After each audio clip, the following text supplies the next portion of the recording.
What is your favorite movie and why? If you can't do one, I'll allow a top three.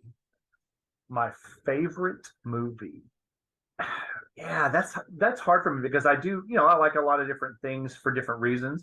I will say I am happy to have been alive when Lord of the Rings was made into a movie. I read that when I was like in junior high, which we won't talk about how long ago that was.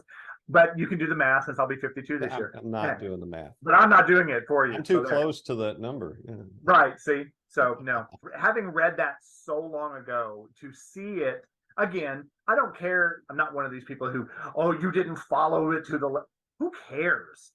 It's about interpretation. Bring your vision of this to the screen, and in such a way that was just so epic and spectacular. I mean, I cried in multiple places, and I didn't expect to have those emotions, and be just like, oh, and just to be overcome and see that. And then, of course, that brings up the memories of when I read it the first time. That has got to be one of my favorite movies ever. And I like how you put it as one movie. Even though it's technically three, it's really one. Right. The real people know it's one movie and should be viewed as such. Right. I mean, it is. It's, even though, the only reason it's 3 books is because no one would have read that. Probably no one would have published a book that big.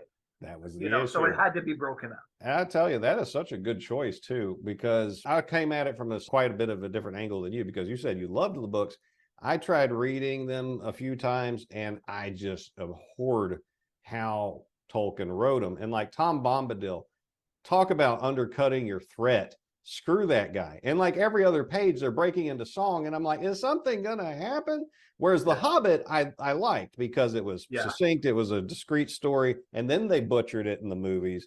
But I think what Peter Jackson did was he took the original books and made it into a work of art.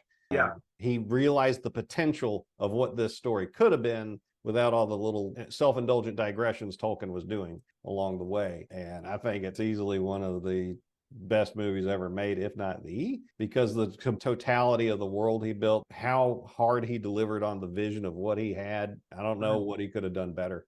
No, I can agree with that. Yeah, I remember reading that particular section of the book, and at the time I was like, okay.